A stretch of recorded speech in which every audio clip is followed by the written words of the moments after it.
Assalamualaikum warahmatullahi wabarakatuh. Mungkin sudah banyak yang tahu akan legenda Ajian Pancasona yang dimiliki oleh tokoh pewayangan Subali. Selain Raden Subali, ajian legendaris Pancasona ternyata juga diketahui dimiliki tokoh-tokoh legendaris Nusantara.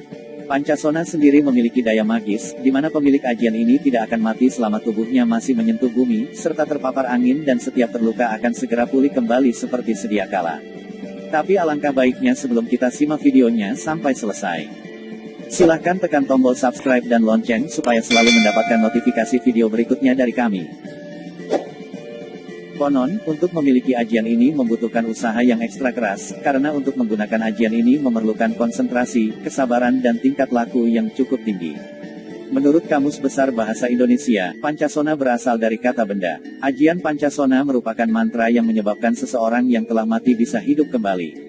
Dengan masuknya kata Pancasona dalam Kamus Besar Bahasa Indonesia, maksudnya ilmu ini memang benar-benar ada di Indonesia, bukan mitos, legenda, cerita rakyat atau isapan jempol belaka.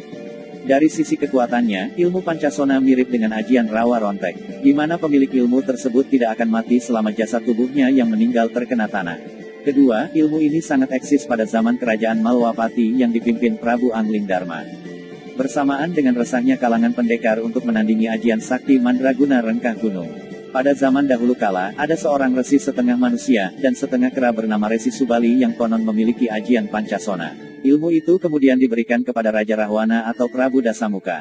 Namun, ajian Pancasona kemudian disalahgunakan Dasamuka untuk kejahatan. Dia menjadi tidak bisa dibunuh, tidak bisa dikalahkan. Padahal, ilmu kesaktian apapun semestinya digunakan untuk kebaikan.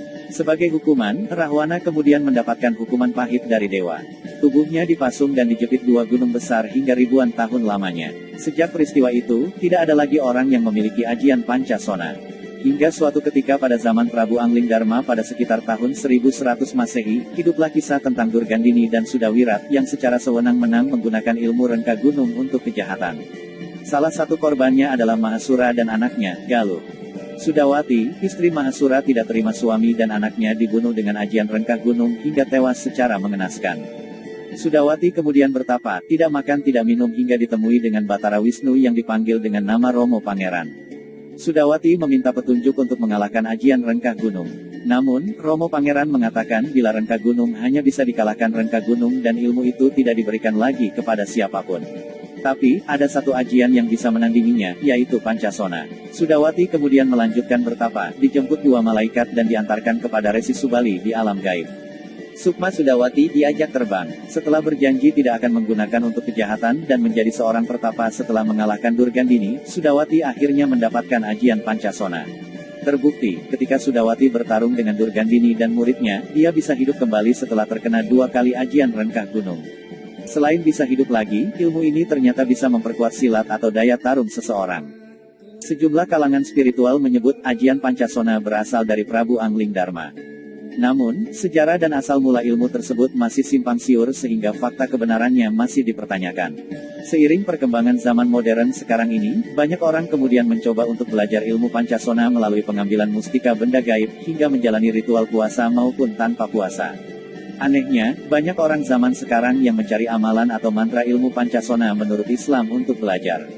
Padahal, dalam pandangan Islam, baik Al-Quran maupun hadits sama sekali tidak ditemukan ada ilmu semacam itu.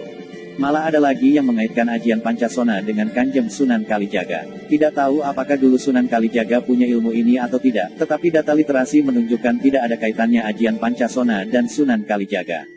Itulah ulasan singkat kali ini tentang ajian Pancasona, dan ternyata itu memang benar ada di dunia nyata, dan bukan hal mitos. Semoga pembahasan kali ini menambah sedikit pengetahuan untuk kita, bahwasanya pada zaman dahulu di Indonesia ini mempunyai sebuah cerita nyata yang sangat elegan. Terima kasih sudah menyimak sampai selesai. Tunggu pembahasan di video berikutnya.